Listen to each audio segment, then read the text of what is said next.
I'm Cameron, this is Carsideration, and today we have a 2020 WRX. All right, so quick stats on this real quick because it is quite windy today. This has a 2-liter turbo flat 4 boxer engine, makes 268 horsepower at around 5,600 RPM and 258 foot-pounds of torque at 2,000 RPM. Max boost is around 16 PSI, 15.9 to be exact. To 0 to 60, depending on how good of a driver you are, either at 5.2 or 6 seconds. So let's cut it down the middle and say 5.4 seconds. It gets about 27 miles per gallon highway, 21 city. Not that really matters when you're driving a WRX, but the more you know. This specific WRX is in crystal white pearl. It's my favorite color that Subaru makes. It has this gorgeous little blue tint to it when it is sunny. Starting price for these WRXs are around $27,000. This is a limited, so you have 3 trim levels. For the WRX, you have base, premium, and limited. This is the highest optioned, highest priced WRX. The only thing that this one would be missing would be a performance package, which would come with 4-piston Brembo brakes instead of the 2 pistons here. Just in case you wanted to know what WRX stands for, WRX stands for World Rally Experimental. All right, so firing up the WRX for the first time. Let's get on here. Neutral. Where is this clutch? There it is. All right.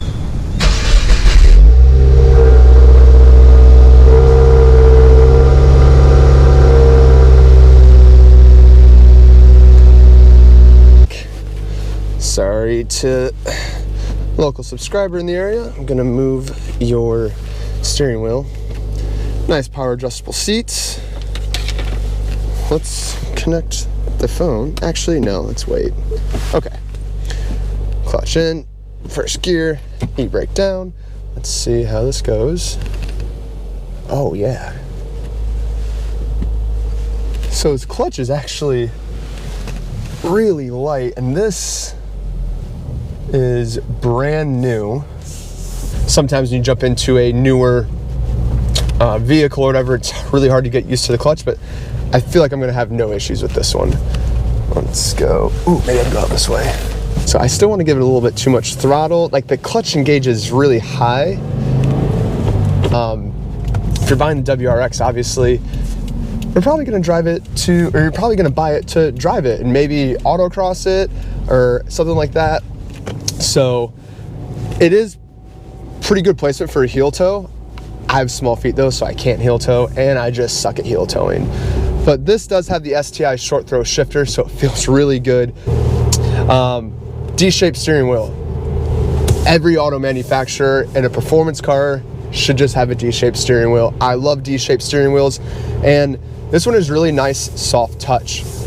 This interior so far, I'm honestly really blown away with it. It kind of reminds me of being in a base 3 series or 4 series or a base A class.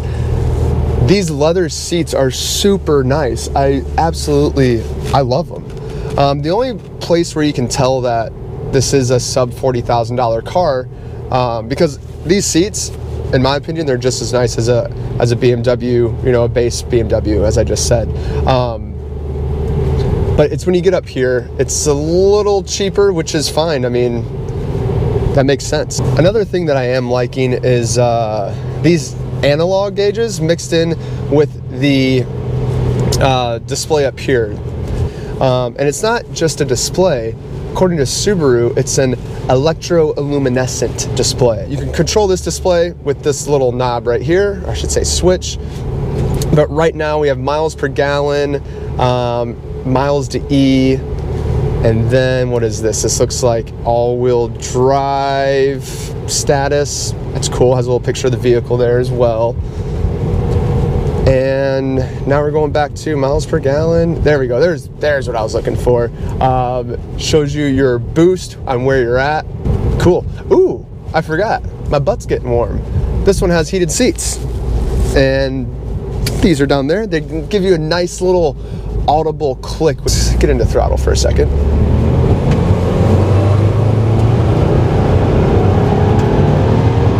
Okay, that was a little 3rd gear pull to 60. That sounds really good. That sounds really good. I like that. There was quite a bit of turbo lag, more than I anticipated. I don't like banging through first and second gear and then getting into third. I just feel like it's always really hard on cars, and obviously this isn't my car, so I'm not going to do a launch or anything like that. I always like doing my pulls in like third gear. I think it gives you more realistic experience, because when I think about doing a pull or when I'm going to need some horsepower is maybe like speeding up, you know, trying to get around somebody, and I feel like most of the time I'm driving around in the city, so I'm going to be in third or fourth gear. All right, let's see how rough this is going to be going first to second. Okay, I can see what everyone talks about. It's just a little, I feel like the clutch, you feel like it's gonna engage at the bottom, and then all of a sudden it's like halfway through the stroke of the clutch, it's like, then it's grabbing. But then when I first took off, it felt like it was grabbing at the top. So I think that's probably just something you just have to get used to. But it does encourage you to be a really smooth driver, because the one thing I hate when I have somebody, or my friends, or my fiance, when we take out my Focus RS, when I shift and someone's head goes like this, I'm like, what, does your neck weigh like 90 pounds? You can't just keep like your neck stiff? But after first to second, it's super smooth. Fifth gear is easy to find. Another thing that I think is kind of cool is this little, I don't know, would that be a reinforcement? What it reminds me of is my dad's old F-150 when I was a child. And they used to have the little, you know, the little knobs that you would open up. I feel like when I was little, I saw everyone and they would just be smoking and they just ash out here, so you don't have to have the whole window down. But I like that. It's kind of cool. That's what it reminds me of. The rev hang right now, rev hang's not bad. The car's warmed up. Let's see. Okay, this turbo sounds really good. And you know, it's not like 268 horsepower. It's enough to, I mean, it's plenty. It's more than enough, and it puts you in your seat a little bit, but the noise that this turbo makes when you get in it, it sounds really good. I like it. Ooh, got a little pop. Okay. Did a little rev match and then it popped. The exhaust gave a little pop. I like it. We can do a second gear.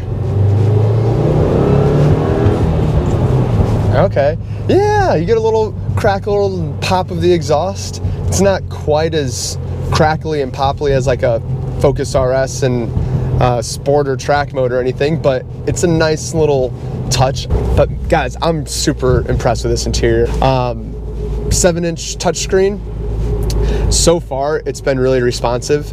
I haven't plugged in my phone yet, but you have Apple CarPlay or Android Auto, I think is what it's called. I don't have an Android, so I can't really remember. All right, let's get out of this parking garage. A few other things though on this interior. You do have 10-way adjustable seats, which I'm kind of comparing this to my Focus RS. I know it's not an exact comparison, but it's relatively close. I really like the power adjustable seats after not having them. These headlights as well. These headlights are LEDs. They're adaptive, so when you turn, they turn with you, which is nice. It's one of those things that you don't realize how convenient and nice it is to have until you have it, or until you don't have it. And this is a nitpick. This is very nitpicky, but this doesn't have dual zone climate control. And I can understand like on a base WRX why you wouldn't have that. I get that. But this is a limited. This is the highest trim level you can get. And if you get the performance package with the Brembo brakes, you're pretty much spending STI money. And dual zone climate control, from what I could see, only comes in the STIs for the WRX model at least. But as always, up here, automatic windows. That's really nice. Scan tickets. Get me out of here. Now the rear windows are not auto. So Subaru brought the WRX to the United States in 2002, and it kind of changed the landscape for car manufacturers. Subaru proved that there is a market in the United States or North America for a fun, cheaper car that has a turbo, that has 4 doors. And without the WRX, honestly, we probably wouldn't have Focus RSs or Golf Rs or Evos or anything like that. Got some twisty turnies through here. I'm not gonna, you know, scoot along very quick because it is pretty residential, but it feels pretty good. I can kind of feel now this, again, and I know I've already said this in this video a few times, but this does have snow tires on it, but I can already feel, like just then, that when you let off the throttle, it kind of wants to get a little bit of lift off oversteer, which is always a good thing. It still feels really good, but it's just a little lackadaisical, but that could be due to the snow tires that are on it. Turning radius. Ooh, okay, actually, I was gonna try. Let's actually try to do a U-turn here. Let's see what this turning radius is like. And, oh dang. Okay, turning radius is really good for all-wheel drive. I'm impressed. So far, this car has been impressing the heck out of me.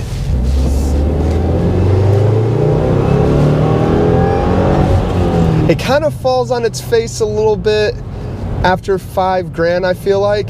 And there's just a little bit of turbo lag. I was kind of expecting less turbo lag in my mind before I drove it. But what do you think of turbo lag? It's kind of cool because you're like, nothing's happening. Then you're like, oh, there it is. Oh, got a little bit of twisty here.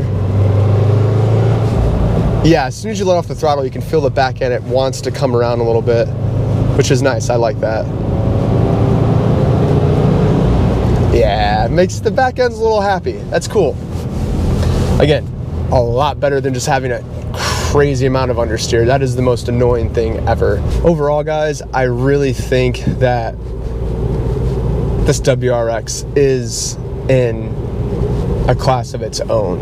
When you think about the money you're paying for all-wheel drive, 4-banger, turbo, generally you're gonna be right around that $40,000 and above mark. And it's competition. I don't really think there is a lot of competition. I think this is way better, and I'm gonna say way better depending on where you live. If you live down south, maybe a WRX you don't need and you want a GTI or a Focus ST or a Civic Si or Civic Type R. But man, if you live anywhere that has inclement weather, I don't know why you'd get a GTI or a Civic Si, because this whole package just feels amazing.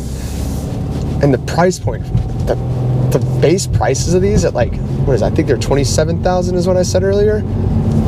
That's crazy. Now, obviously you don't get all these nice creature comforts in this Limited, but even buying a Limited, I still feel like you're getting a pretty darn good deal. Backup camera is pretty nice. I think I'm spoiled when it comes to my Focus RS because that backup camera is so nice. But this looks good. It's nothing too crazy, but I like it. It's a little off center, I feel like, though. So that's it for me, guys. I appreciate you watching the video all the way through. I hope you enjoyed it. And if you made it this far, watch one of these other 2 videos that hopefully YouTube will recommend from you. I'm not sure where they'll be, maybe somewhere down here. And until next time, see you guys around.